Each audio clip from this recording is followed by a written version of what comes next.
Ezequiel 45. Comentário de Valfredo Pereira, Mário Persona e José Batista Pereira. O versículo 1 fala de quando, depois repartidos a terra de sorte em herança, oferecereis uma oferta ao Senhor. Então, mais para frente nós vamos ver a divisão, né, da terra entre as 12 tribos de Israel. E nessa divisão nós temos ainda essa parte que ele chama de uma oferta ao Senhor, ou uma oblação ao Senhor. Isso não é um sacrifício, ou uma oferta de manjares, de alguma coisa, mas é um lugar, esse planalto que será levantado. Lá então haverá esse lugar para o templo, novo templo, né, que será construído, os átrios, o átrio interior, o átrio exterior, e a habitação também dos sacerdotes, e também o lugar santíssimo, e mais para baixo então também a cidade de Jerusalém. E nós temos também sair para fora desse lugar, dessa oblação. Nós temos então as 12 tribos divididas de norte a sul em paralelo, que nós veremos nos 2 capítulos mais à frente. E nós vimos falar aqui dessas ofertas e às vezes nós ficamos confundidos, porque achamos que mas o sacrifício de Cristo não foi suficiente, não foi de uma vez por todas, não serviu para Israel, que é o sangue da nova aliança. Certamente tudo isso foi feito, foi de uma vez por todas, e o remanescente de Israel, as 12 tribos, que entrará nessa bênção do milênio, eles entrarão com base, né, nesse novo concerto, nessa nova aliança, cujo sangue de Cristo é a base. Mas eles terão as suas festas, algumas das festas, né, não todas as 7 festas que havia no Antigo Testamento, mas algumas dessas festas serão ainda celebradas, sacrifícios serão oferecidos, inclusive holocaustos também, mas de uma forma mais comemorativa, para a identificação, né, de Deus com o seu povo terrenal. Então, nós vemos que existem ofertas, inclusive por ignorância, ou por simples, pelos fracos, e tudo isso é de uma forma comemorativa, que será então, acontecerão essas festas, essas ofertas, né, ainda mesmo no milênio. E é interessante, no capítulo anterior, o Zafar falou do versículo 18 do capítulo 44, coifas de linho estarão sobre a sua cabeça, estão falando dos sacerdotes, e calções de linho estarão sobre os seus rins, e não se cingirão, de modo que lhes venha suor. Então, isso também no Antigo Testamento tinha as vestes sacerdotais, não convinha que o sacerdote aparecesse na presença de Deus com os seus esforços. Isso tipicamente nos falava da carne, né, de aparecer alguma coisa na presença de Deus, da carne, daquilo que representava um esforço, algo que não fosse plenamente pela graça de Deus. Mas alguns versículos mais abaixo, entre outras coisas, nós vemos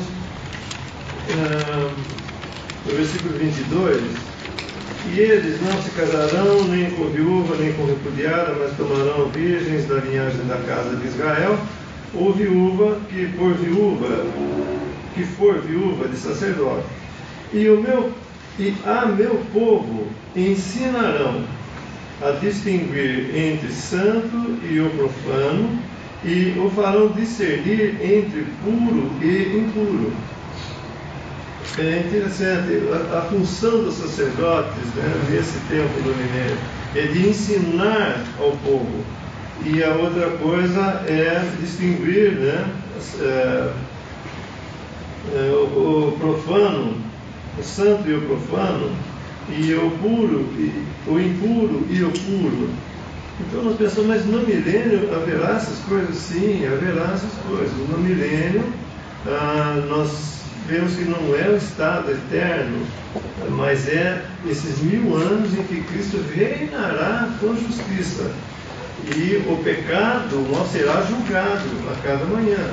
E então haverá também essas impurezas, o profano, né, aquilo que não é relacionado a Deus, e haverá essa distinção, mesmo no milênio, nesse tempo de bênção, porque o que diferencia, né, entre outras coisas, são a maldição da terra retirada e também Satanás está preso nesse período. Ele não vai influenciar aos homens que estarão vivendo, as mulheres, né, as pessoas que estarão vivendo nesse período, mas há ainda neles o pecado, e eles então vão andar em comunhão com Deus, de preferência, né, na sua sinceridade, na sua sincera comunhão, mas haverá também aqueles que tropeçarão, e haverá necessidade então dessas funções sacerdotais.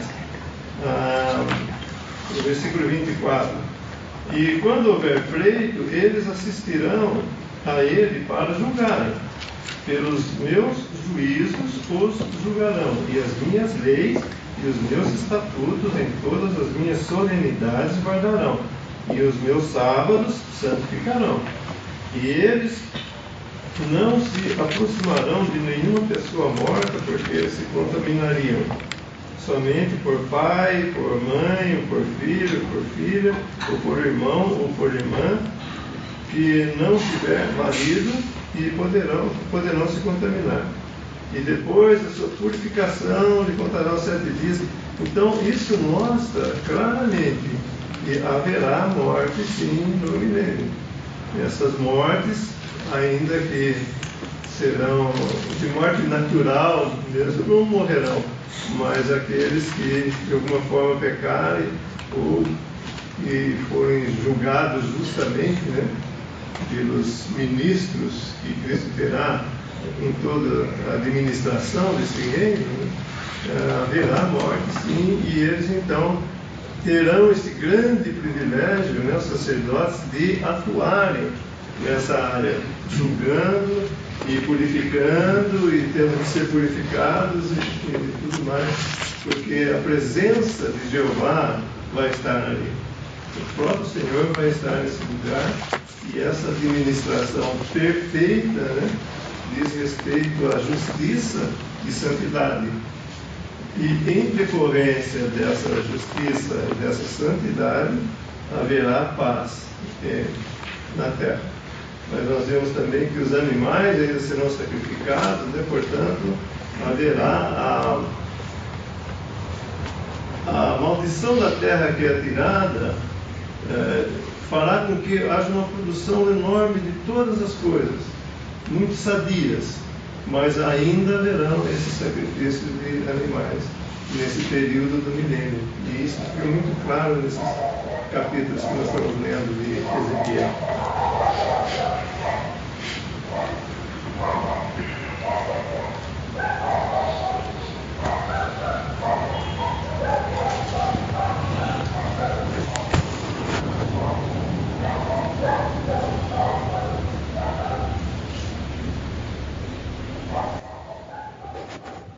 Não deveria causar estranheza para nós um tempo em que as pessoas vão viver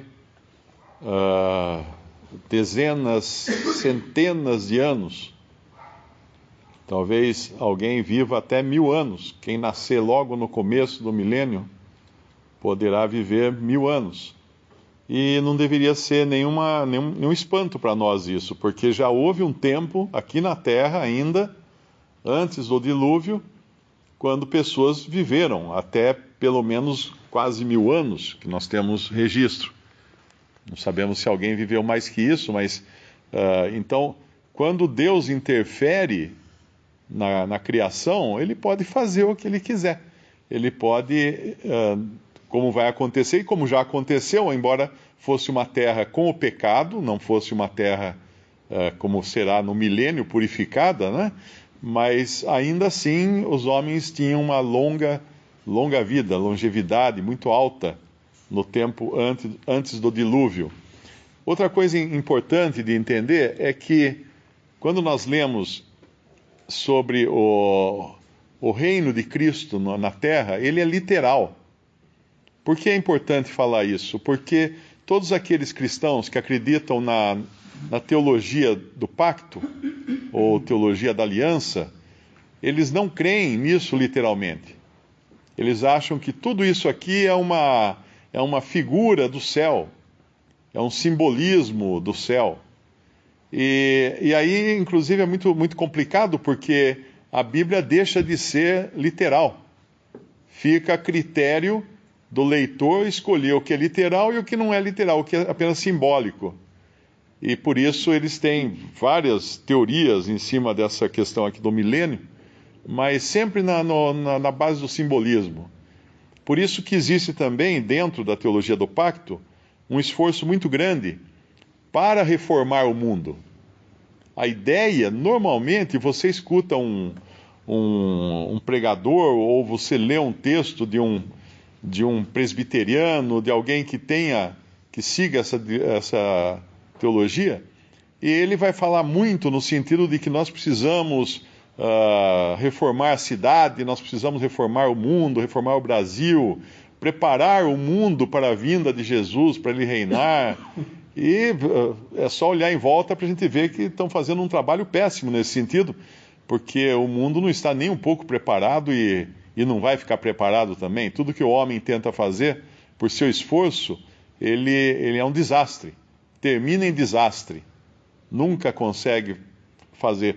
É a intervenção de Cristo quando ele vier ao mundo para reinar.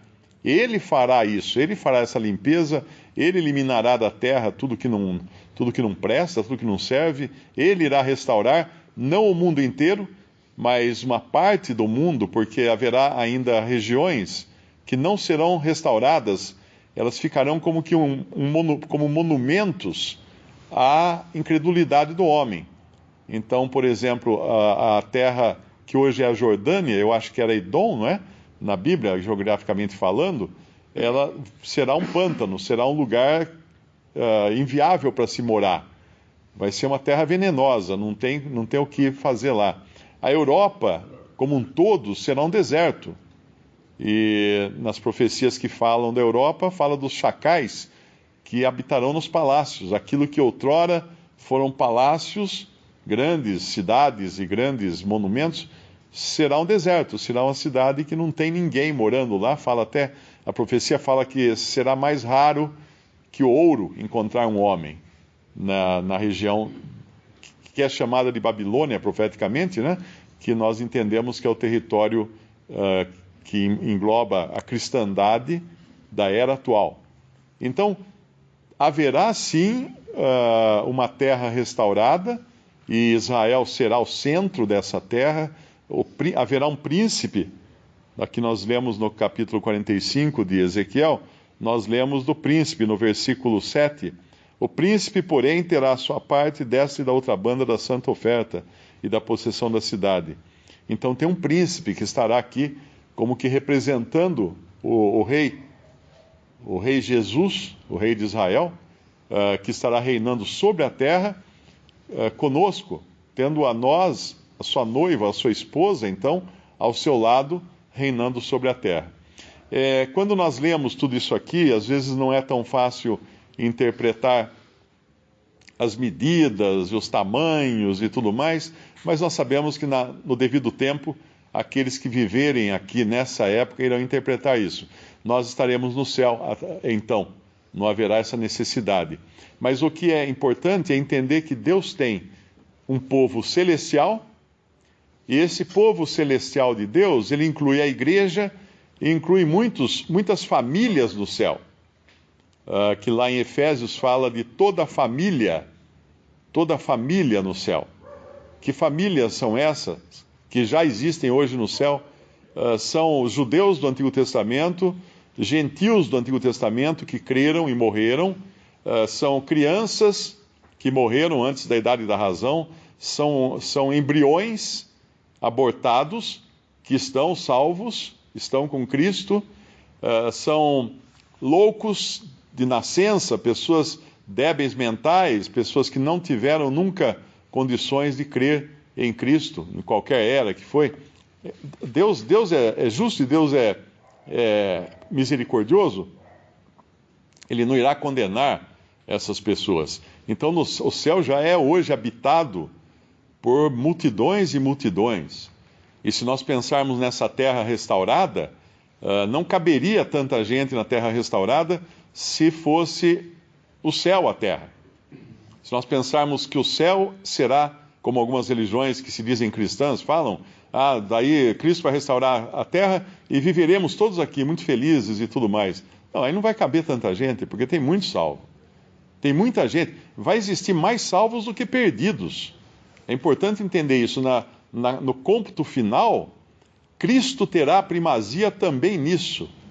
E essa é uma coisa que às vezes a gente fala e alguns não entendem. Falam assim, mas como? Diz que a porta é estreita, o caminho é estreito. Como é que vai poder ter mais salvo do que perdidos? Ora, quantas pessoas, quantos embriões morrem por dia no mundo? Eles estão salvos, eles estão com Cristo já. Eles estarão na glória e serão ressuscitados também, porque eles são seres humanos. Todos os seres humanos estarão salvos então. E aqui na terra, por um período de 1000 anos, haverá esse reino, mas depois termina isso também, quando Satanás é solto, e aí sim haverá uma nova terra que nós não fazemos ideia de como seja. E um novo céu, que se a gente já não faz ideia do céu que é agora, né, nós não sabemos como serão os novos céus, porque será um tempo sem tempo, uma época sem época, quando não dará para pensar no antes e no depois. Hoje nós pensamos em termos de ontem, agora, amanhã, num tempo linear, mas na eternidade não haverá tempo. Tudo é agora. Não existe ontem, não existe futuro, passado, tudo é no agora. Nem dá para explicar isso. É interessante que existem muitas concepções do que é no além ou do que é o futuro, que sempre erram, não é? Sempre que a gente tenta especular muito, acaba errando. Existe uma doutrina que acredita que todos os salvos do céu estão debruçados numa grande sacada, olhando para nós aqui na terra, como se fosse um espetáculo para os salvos no céu ficarem olhando para a gente na terra. Isso é uma má interpretação daquela passagem que diz, tendo então grande nuvem de testemunhas, em Hebreus capítulo 11, capítulo 12, eu acho que fala da grande nuvem de testemunhas, mas essa grande nuvem de testemunhas é o que falou no capítulo 11, que são aqueles heróis da fé do Antigo Testamento. Então não quer dizer que tem uma grande multidão no céu debruçada na sacada, nos observando, testemunhando a nossa vida aqui. Pelo contrário, eles estão olhando para Cristo. Eles não estão olhando para a terra, estão olhando para Cristo, que é a ocupação eternamente deles e será nossa também no céu. E a gente já tem um gostinho disso aqui na terra. Outra coisa importante é não acreditar que a nova terra lá do milênio e tampouco o céu sejam algum reflexo ou uma imitação do que nós temos hoje, porque mesmo lendo tudo isso que fala da terra restaurada, nós não podemos fazer ideia de como será viver num mundo onde reina a justiça, não é? Que é o tempo do reino de Cristo, quando reina a justiça. E como as pessoas reagirão quando Cristo fizer justiça a cada manhã. Você acordar de manhã, abrir a porta da sua casa e tem um cadáver na sua calçada que foi morto porque houve justiça. Que assim será no milênio. Claro que no novos céus e nova terra não haverá nada disso.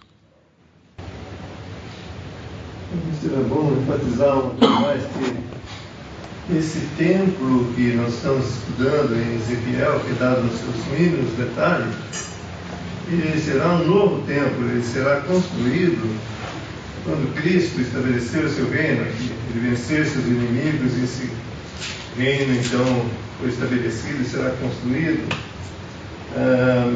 como foi nos dias de Davi. Davi preparou todo o material, venceu todos os seus inimigos, e depois então Salomão veio a reinar e construiu o templo. E de maneira nenhuma é o templo que nos parece, por todas as demais profecias, que será construído durante a grande tribulação. Vamos ler uns versículos em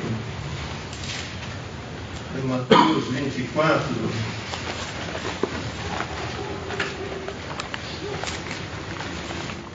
Mateus 24, 15. Isso aqui está falando da grande tribulação. Quando, pois, vides que a abominação da desolação, de que falou o profeta Daniel, está no lugar santo, quem lê, entenda. Então, os que estiverem na Judéia, que fujam para os montes, isso aqui tudo é futuro. E essa abominação da desolação é essa besta que estará sentada, nesse trono, nesse templo. Em Tessalonicenses, 2 Tessalonicenses 2, no versículo 1: Ora, irmãos, rogamos-vos pela vinda de nosso Senhor Jesus Cristo e pela nossa reunião com Ele, que não vos movais facilmente do vosso entendimento, nem vos perturbeis, quer por espírito, quer por palavra, quer por epístola, como de nós, como se o dia de Cristo estivesse já perto, ou chegado.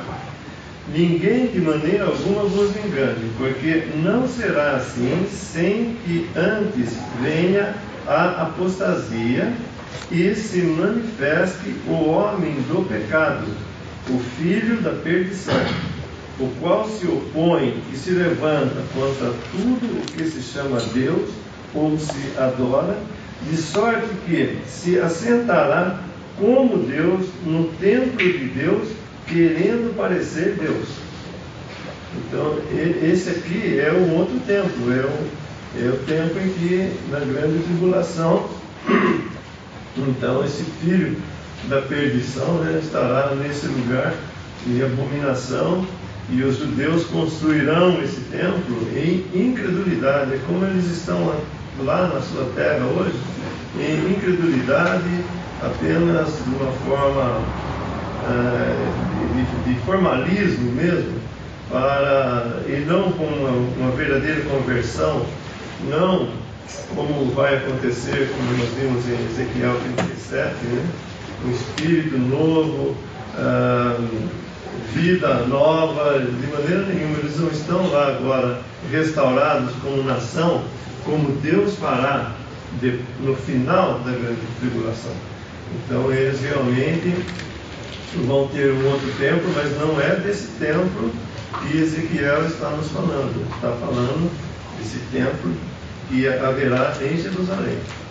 E nesse lugar, nessa oblação, e daí então o próprio Senhor estará lá, e tudo será ali para a sua glória, para a sua honra, e essa administração na terra, do céu para a terra, e esse príncipe, que também aparece no nosso capítulo de hoje, estará reinando assim como um subregente de Cristo aqui nesse mundo. O Alfredo, é o anticristo, que vai se assentar, O anticristo.